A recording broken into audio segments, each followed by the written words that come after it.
Hey, what's up, man?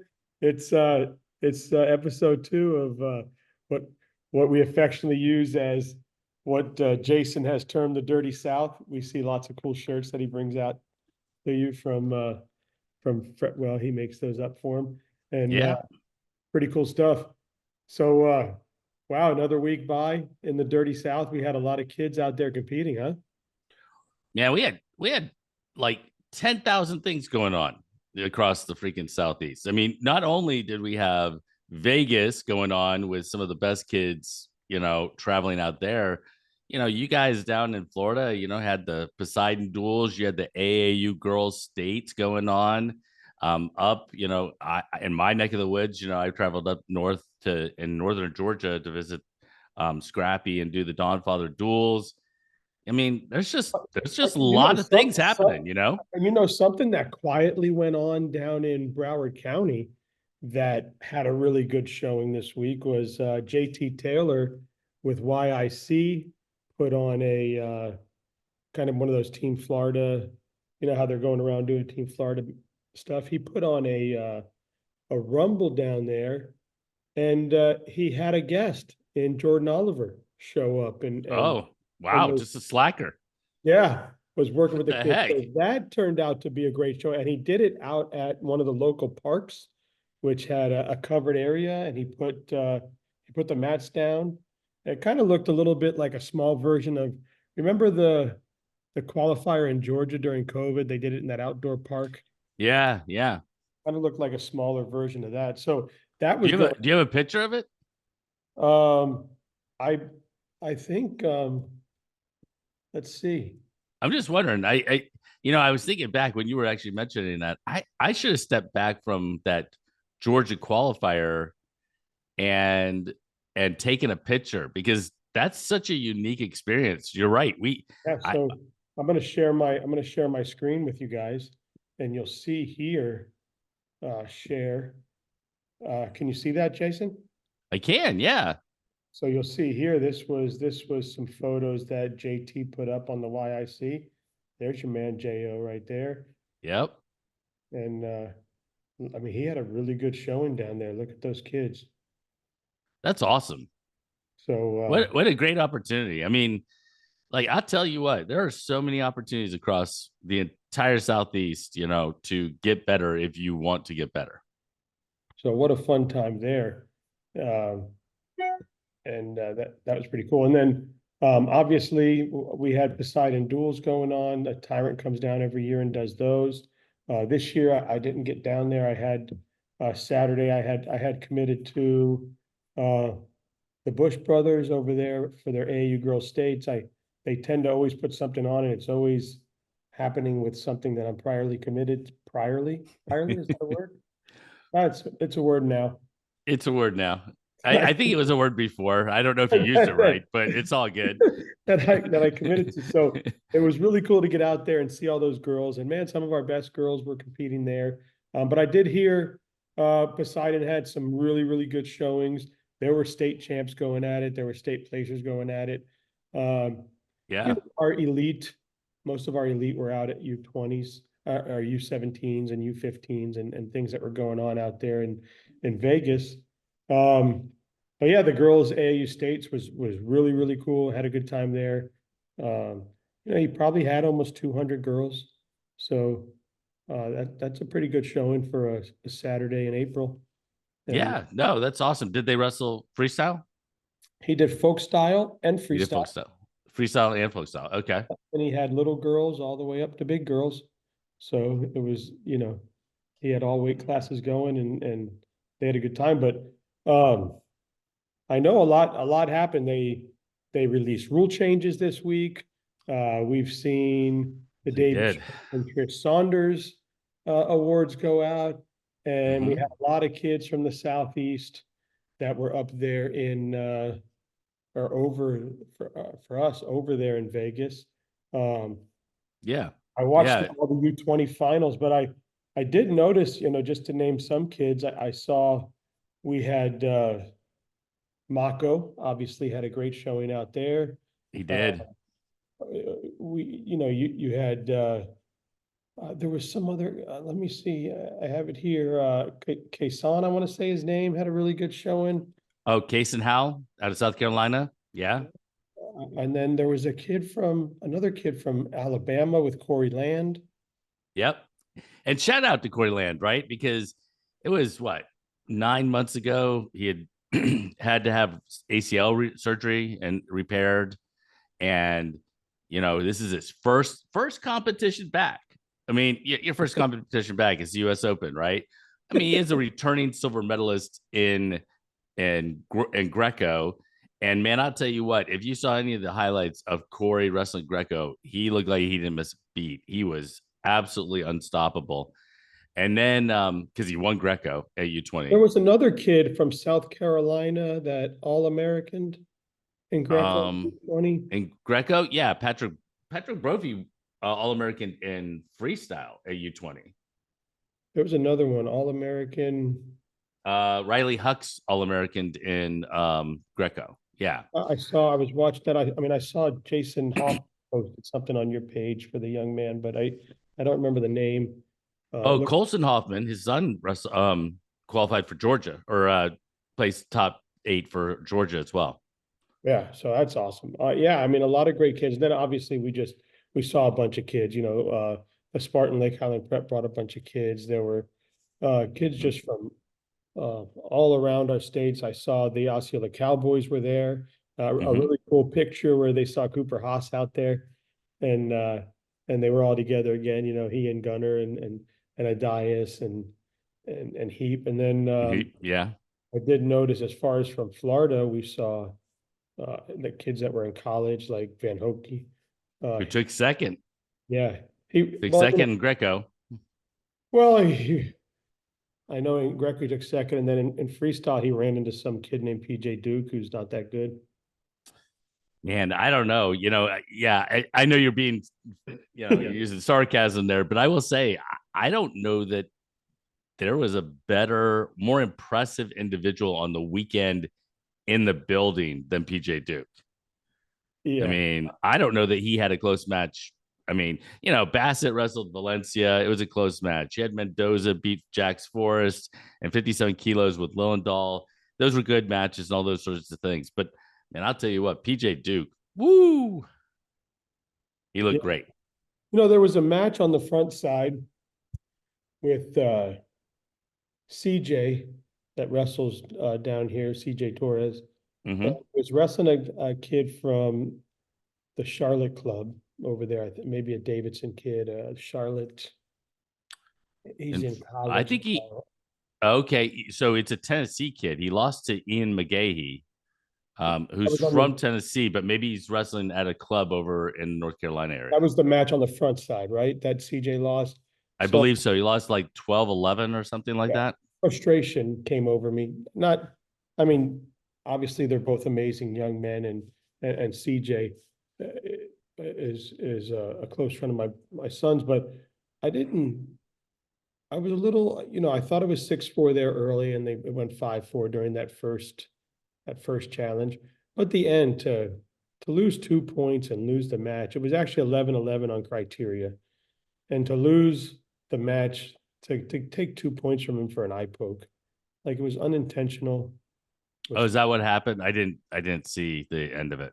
I think that's what happened at the end. He put him just I don't know how do you add amazing match. points? How do you add points to somebody for an eye poke? Was the kid in on a shot or something?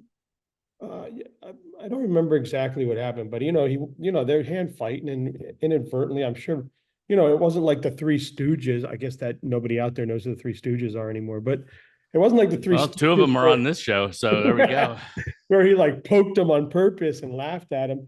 But it just sucks because those two kids wrestled their asses off in that match, both of them. And then to have it come down, it always sucks to see it come down to a match like that.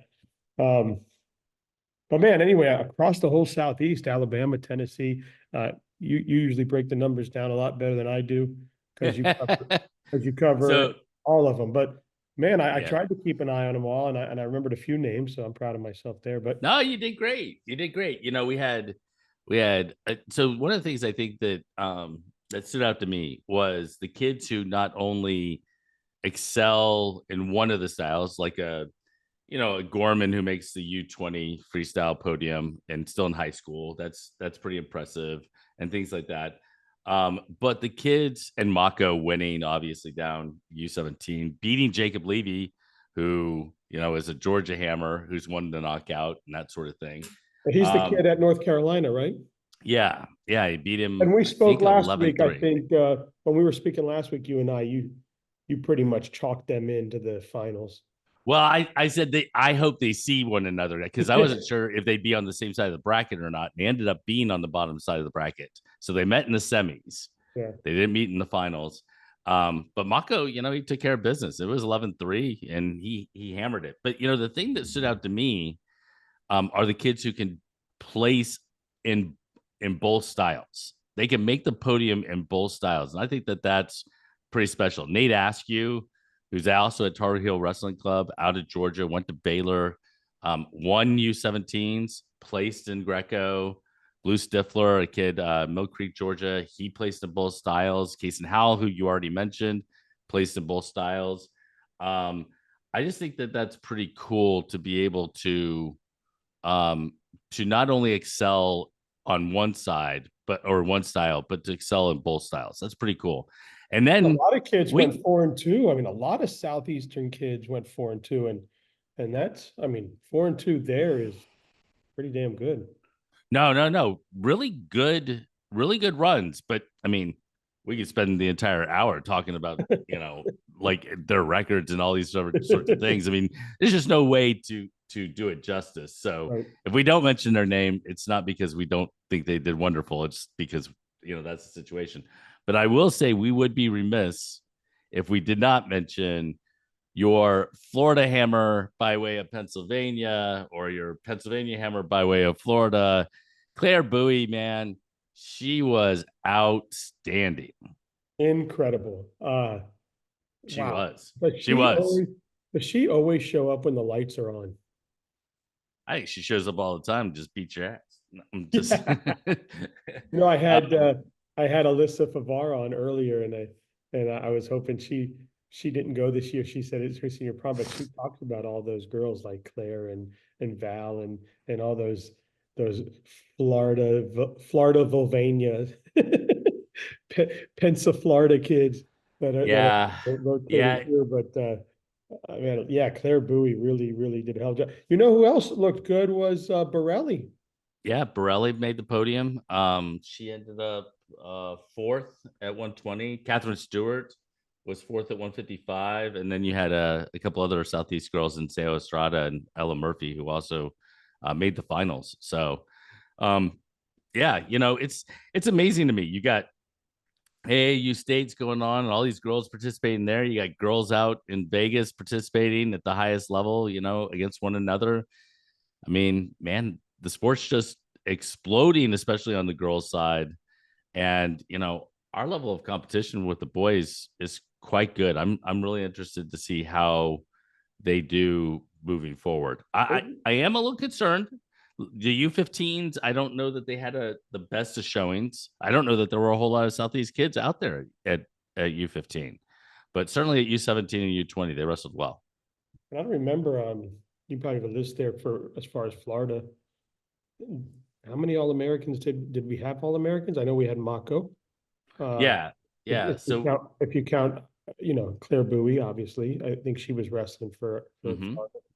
So you had Van Hokie. Van Hokie, All-American, number 2. Right. You had let's see, Alex Smith, who took second. I was just gonna say Alex Smith. I remember seeing the picture. Alex Smith, what a transition he's made over to LHP. It's really, we've seen him jump another level with that. So good for him. And then you had a couple of U15s. I think Giovanni Tavar placed in Greco, and Stefano Garcia placed in freestyle. Did I see and I could have missed somebody. I think that was a different award. I was thinking of a kid from Southwest, but I think he just got an award at Southwest. I remember seeing him holding something, but it was fun. Well, I'm sure we could talk about that forever, right? Yeah. That's But why I thought- one of the big things this week was the award winners. And a tip of the cap, we're doing the Southeast, but I want to make sure that we specifically talk about Sawyer Bartelt out of South Dade, and Gabby Tedesco, who you just had on out of Lake Gibson. Those are your Florida award winners. If you look down the list, I'll be honest with you, Dan, and I don't know how well you know some of the other kids, but like Seth Larson out of Flowery Branch, Georgia, he's a four-timer. Cam Stinson out of North Carolina, four-timer, never lost a high school match in the state of North Carolina. JJ And I see Peace, a Logan young lady Fowler. on here. I saw you had Kaylee Sudreth on. Yep. She's a hammer, huh? And I saw you talking to her and congratulating her. And I think we've seen Logan Fowler down here at the knockout. Yeah. Logan won. I think he beat Kendrick Hodge in the finals. Yeah, it was a great match. Yep. And Genevieve Vaughn, who was a three-timer in the state of Georgia. I mean, yeah, it's just an impressive list. And I don't know if everybody knows how this works, but they've been handing out the awards for these two for decades now. And basically the process is, I think you have to submit your name to the state, and the Hall of Fame chapter, the National Wrestling Hall of Fame is the ones who do it. And I assume you submit there. But I do know that your wrestling accolades obviously play a huge role, but they're not the only thing. Your grades play a huge role. Your community service plays a huge role in your ability to be nominated. They pick one out of each state. And then let's see, is it tomorrow? Tomorrow, they will announce the Southeast region winner for the girls. And on Thursday, they'll announce the boys Southeast region winner and all the region winners. And then next week, they'll announce the national winner. That's awesome. So first by state, then by region, then by nation. Yeah, I mean, I know somebody like a Gabby Tedesco, she's going into college with an associate's degree already. So she's somebody who's obviously being raised by a mother who's a teacher at her school. She probably didn't get a choice. I'm with you. Get a choice. So yeah, I mean, congratulations to all of them. And as you guys saw, I had we had them up there, so you'll be able to look at them and see them there. Another big thing that happened this week is rule changes, right? I mean, we saw Yeah. And I saw that you posted and if you guys want to see the rule change, there it is. I just pulled it up. I'll keep it up there for a couple of minutes, or at least for a few seconds, so you can look at it. But the 1 point of contact for inbounds, 3-point takedown, near fall points, 2 count, 3 count, 4 count. Yeah. So Jason made this little graphic for you guys to take a look at it. Yeah, and I made that little graphic and I posted it on Instagram, and man, I got a lot of reactions. Yeah. Everybody has an opinion about the rule changes. You know what I mean? Absolutely. So let's stop sharing that. Everybody see that. So talk about it for those that are out there and maybe they don't understand it, or they haven't fully broken it down, or maybe for the parents out there that are wanting to learn to make sure they're not screaming 2 anymore, or 3 anymore, or 5 anymore. So explain 1 point of contact for inbounds. Yeah. So, and I think, so one of the responses to my post was from Mike Cipriano, who is one of the head officials at the Florida State tournament. And he was talking a little bit about it, and he had some questions about different things. And we were kind of going back and forth a little bit on Instagram. But I think that might be one of the things that is a little bit easier for maybe an official to kind of discern whether something's in or not. I mean, it's like you touch a toe in football, right? Well, the toe was either inbounds or out of bounds, right? That's pretty simple. It's much easier to kind of understand. Whereas opposed to, you have to have supporting points in bounds to secure a takedown or to secure a pin or to do different things.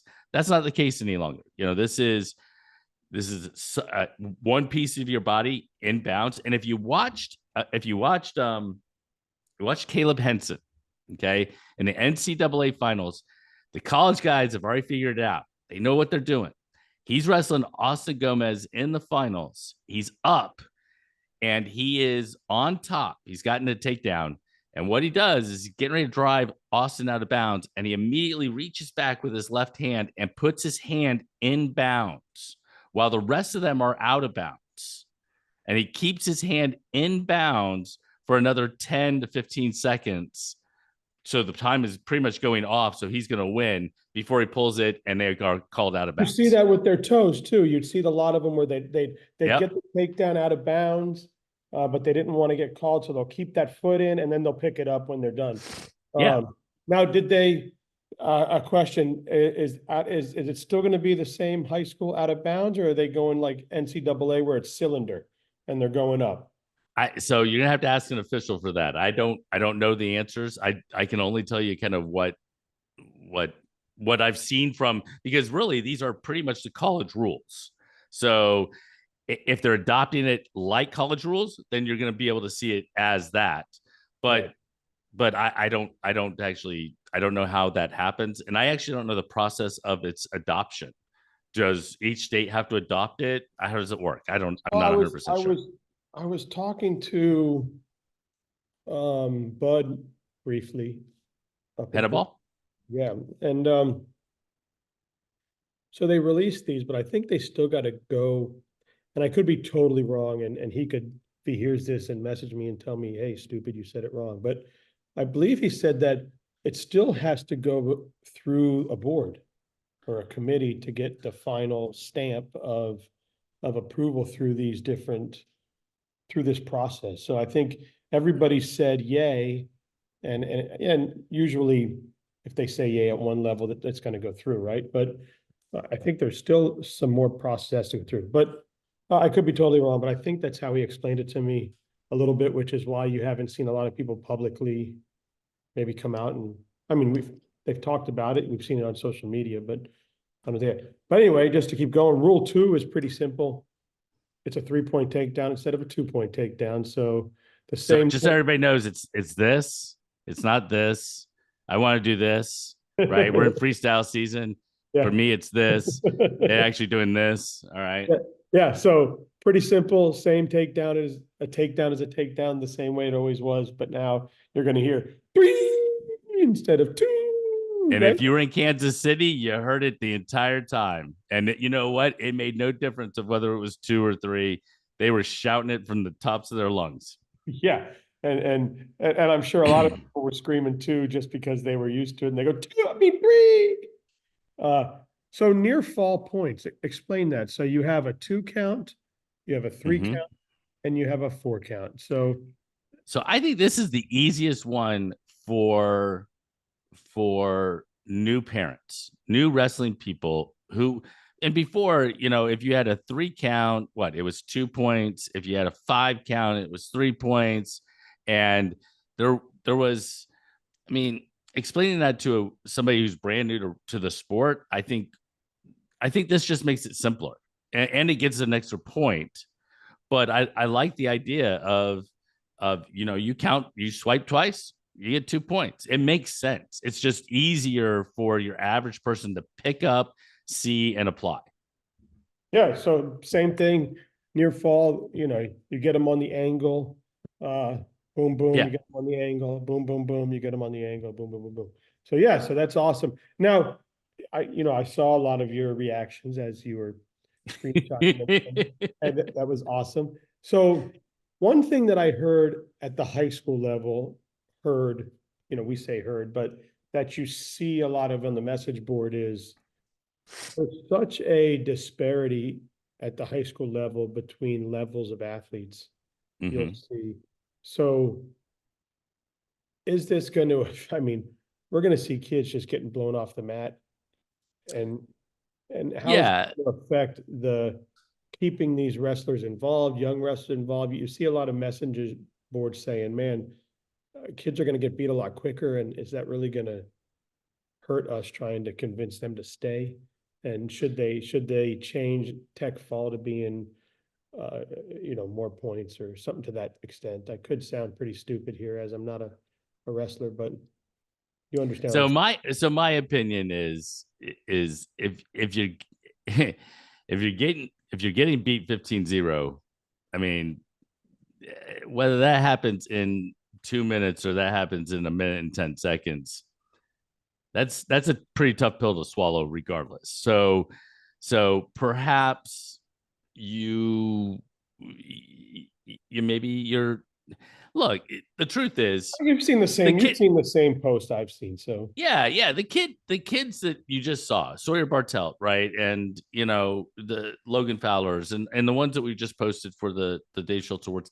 Yeah, they're gonna be posting, they're gonna be putting up some tech falls in a fairly quick way. But I don't know.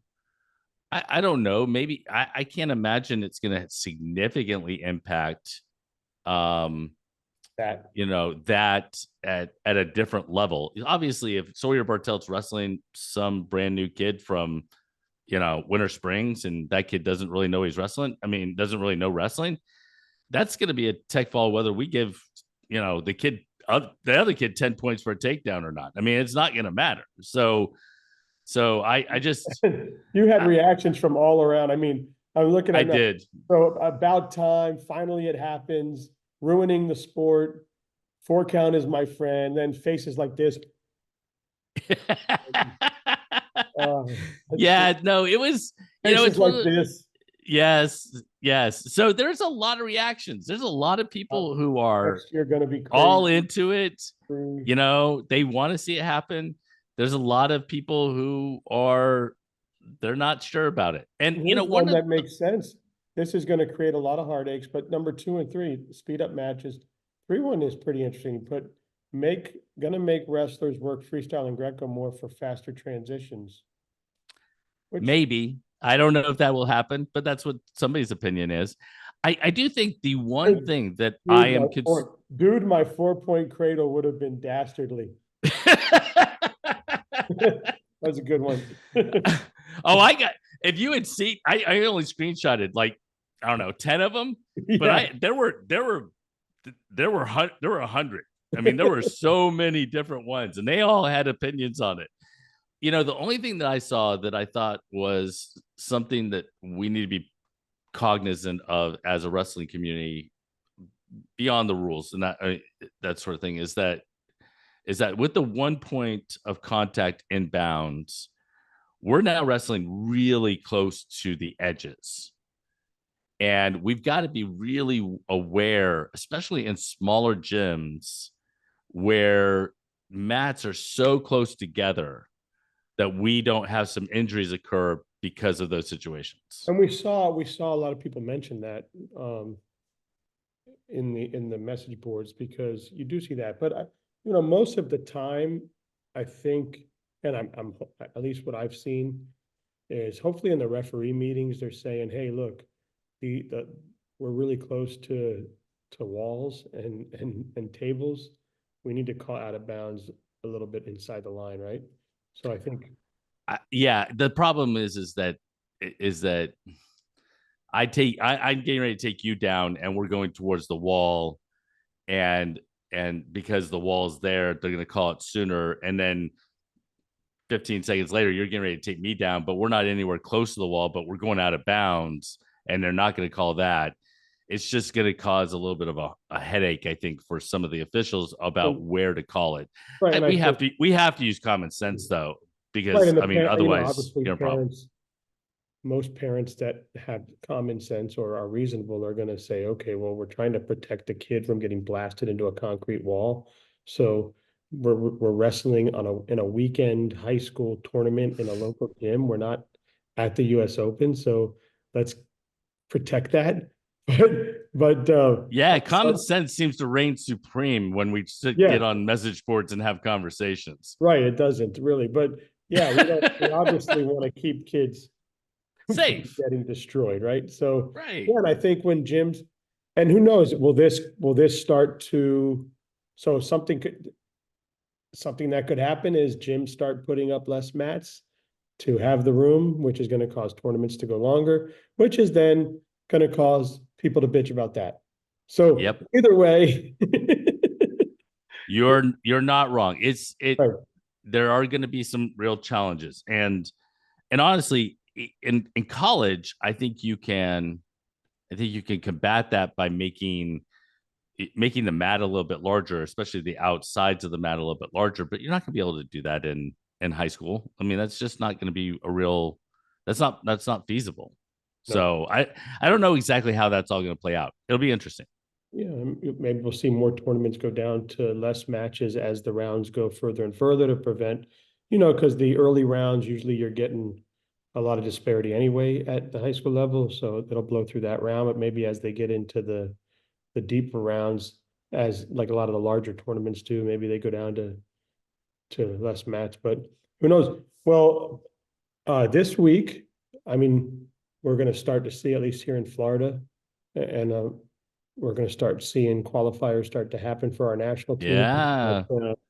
Father Divine coming up this weekend, which is huge. Unfortunately, I'm not going to make it there, but fortunately, I'm not going to make it there because my son is home and we're going somewhere else to watch him compete. So that is important for me. I haven't seen him compete in 12, a year. So it'll be nice to see him Yep. wrestle. But yeah, so we got the Father Divine coming up where people will start to qualify for Team Florida. We're going to start seeing the dual teams get created. We're going to start seeing the individuals sign up. And I know you guys in Georgia have a qualifier coming up.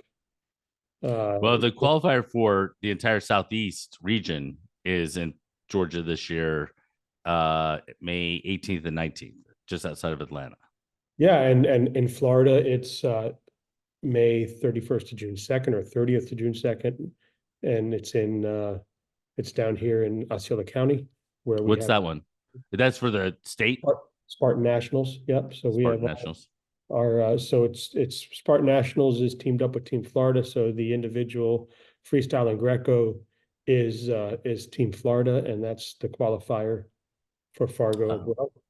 And so we'll Yeah, see. so just so everybody knows, and I don't know if things have changed or whatever, but so basically each state is allotted a certain number, right? And each state has these different qualifiers that occur. And Father Divine is typically a qualifier for duels and that sort of thing in the state of Florida. It now sounds like Spartan Nationals is taking on a spot. If you win it, then you qualify in the state of Florida. But you can qualify above, I believe, and David Mason can correct me or somebody else can correct me if I'm wrong.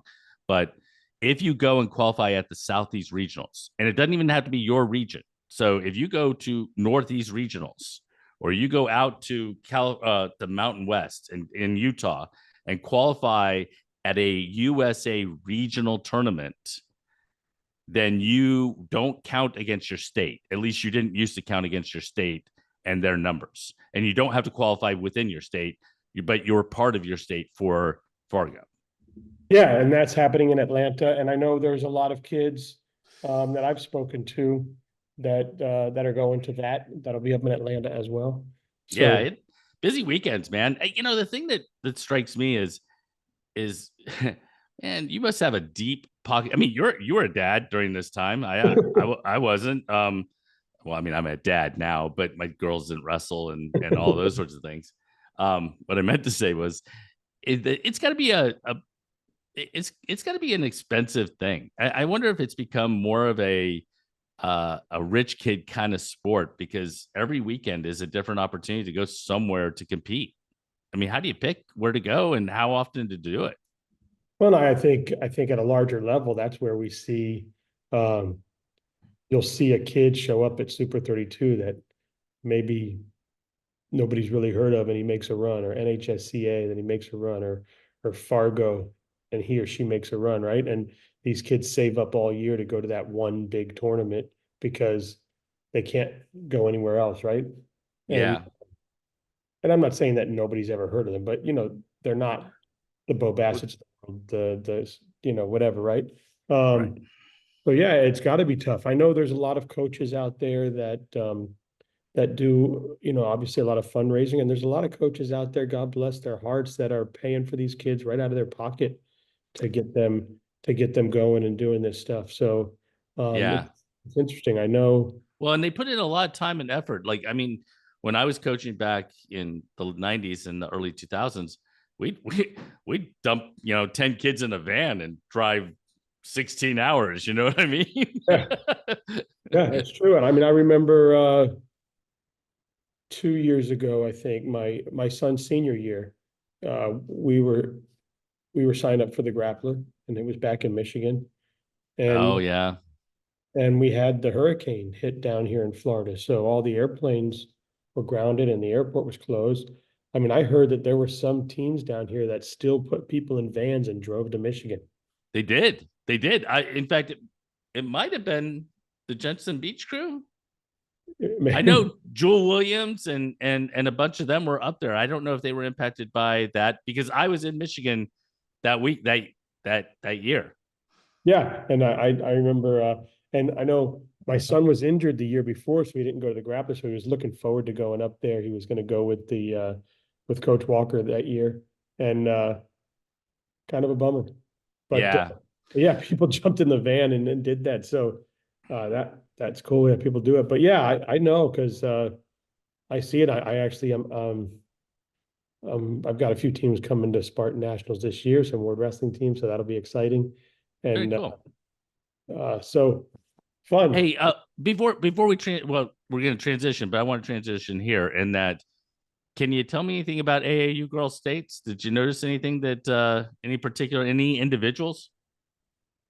So I mean, the little girls were unbelievable, right? The little young girls were good. The young Mills, there's Mariah and Jordan have a younger sister. She wrestled Mm-hmm. pretty hard. She was fun to watch. I think she took second um, Okay. in her bracket. There was a good match between I put you on the spot. I'm sorry about that. I'm trying to remember her name, but it was the young freshman.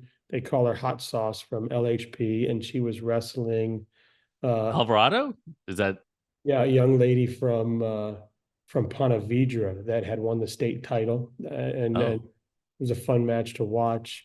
And they're around Mariah Mills' weight too, so she was sitting there. She's recouping her shoulder, so she was on the side there watching the match, and it was fun to see her. She was coaching her little sister. That was okay.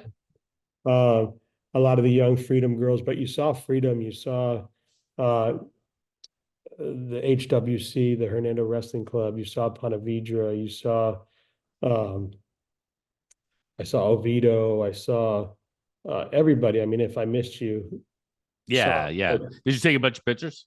I did. I took a bunch of pictures, over 600 photos. I posted about 100 of my favorites up.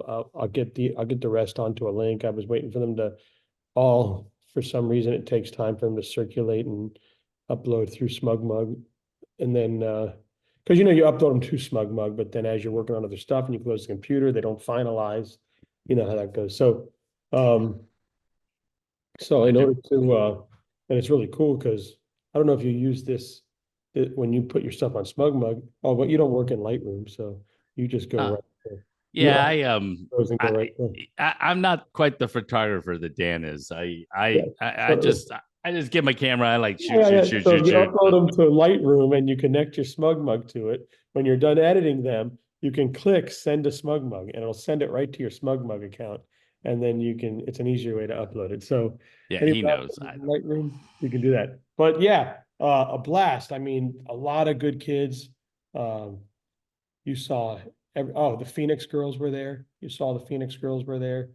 Um, and gosh, I'm glad you brought that up real quick. I want everybody to know, like, I get direct messaged a lot from a lot of kids, on Instagram and a lot of places and Facebook and so on and so forth.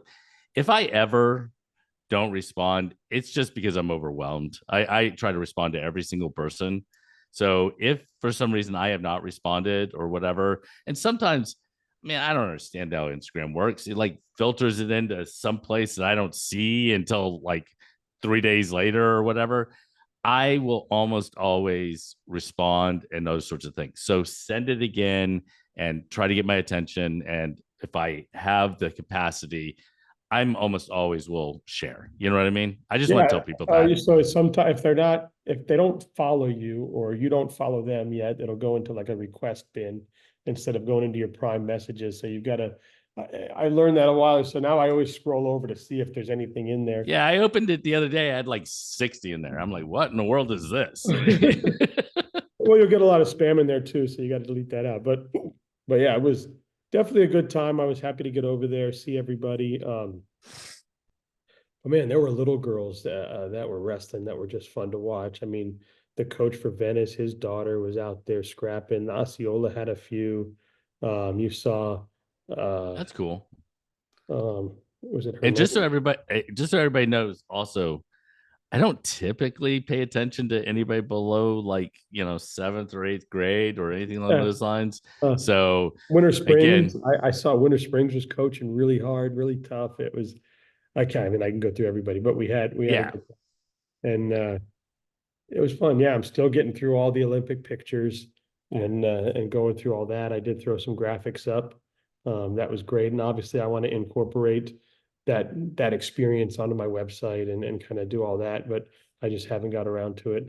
can And we uh can we talk a little bit about Poseidon duels before we finish up?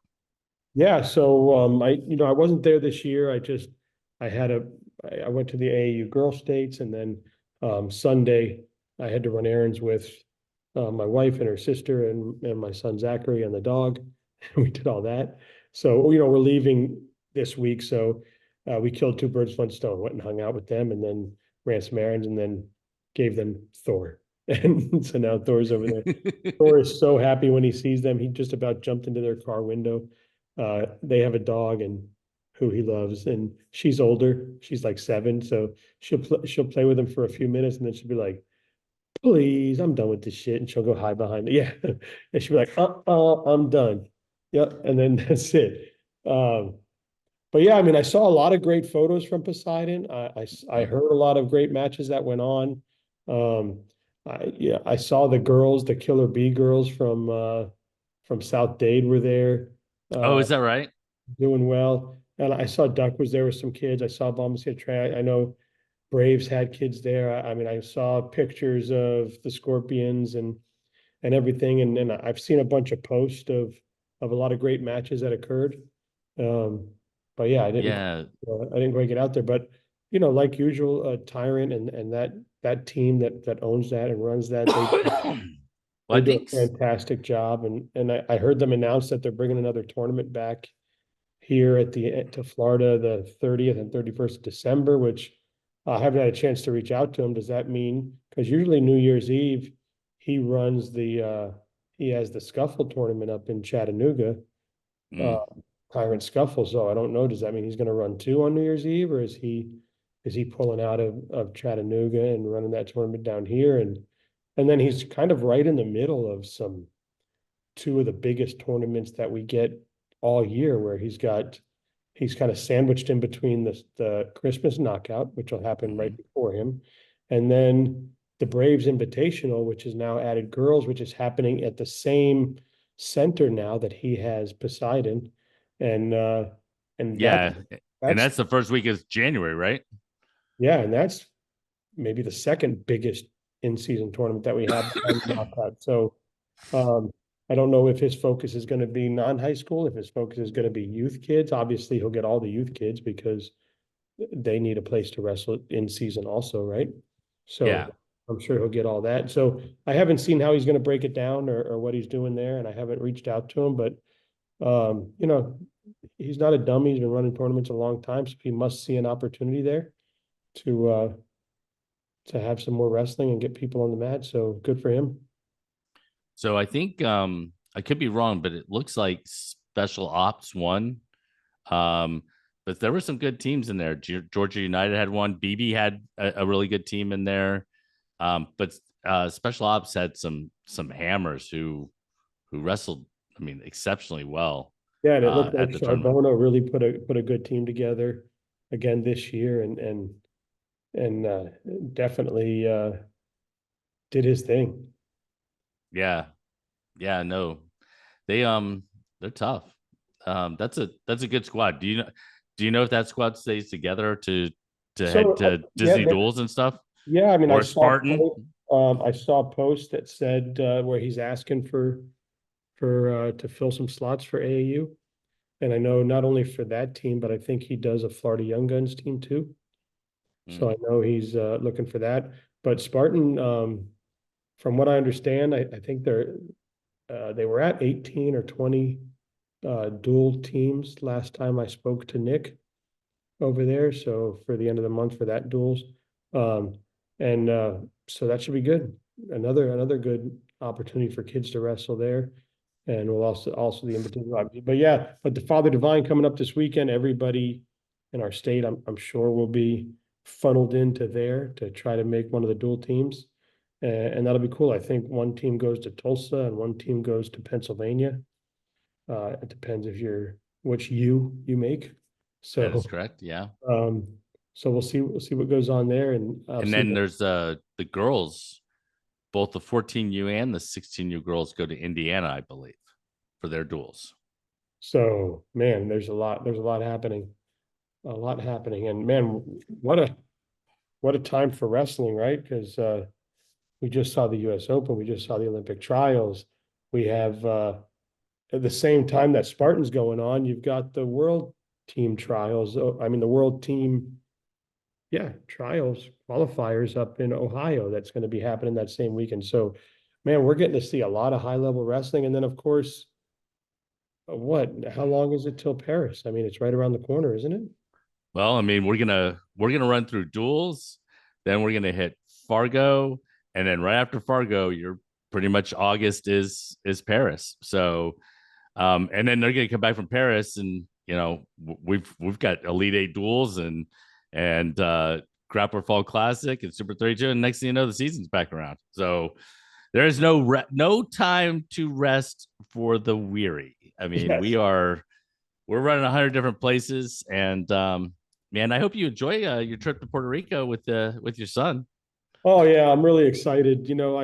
I it's kind of cool because it's a qualifier. Is it a qualifier? that's a qualifier. So but you have to win it to qualify. So they only take the chance. Obviously, it's a smaller level than Then where US. people Yeah. can place top four to make the team or five or six to make the national team. So right now they're now if you come in if you make it to the final match, you win the challenge tournament, the final match, and let's say you lose that. Now they may still take you as far as what they said. Like sometimes, for example, EJ is not going down there this year because of Father Divine happening the same weekend. But let's say EJ did go down there and he was sitting finals and he did win it, right? Well, Pan Am's this year is the same week as is the same time as Fargo, right? So Oh, is what he happened really? is, let's say EJ decided, oh, well, I'm going to go to Fargo instead of Pan Am. They Now he's pick number not, two. he's not going down there to compete this year because of Father Round, but let's say he did. They would say, okay, well, uh, this person wrestled him really tough in the semis. Let's invite him, right? Or in the finals, let's invite him. So you could get an invite if that were to happen. So, but as far as going, you got to be a champ. But I'm excited. I'm excited to see him. Obviously, he flies in tonight, so I'm excited to see him, and then to see him wrestle again. And Very he's cool. taken a liking to the freestyle thing, and we'll see what happens. Right? He'll go down. He'll let it fly. He'll wrestle his match, and if it's good enough, he'll win. If it's not, he won't. Right? I mean, that's the basic. That's the basics of it. Absolutely. Are we off next week? We're not doing a show next week, right? You'll be there still? Yeah, because I fly back Tuesday. Okay. All right. So no show next week, but to let everyone know, I will be in Osceola this weekend doing the interviews for the Florida Wrestling Hall of Fame inductees for class number 2, the 2024 class. And I'll be posting a bunch of those. So if you're looking for content and things along those lines, make sure you go check out what Chris Bono or Josh Lambrick or PJ Cobbert or any of those recipients have to say about their induction. I'm looking forward to it. I can't wait.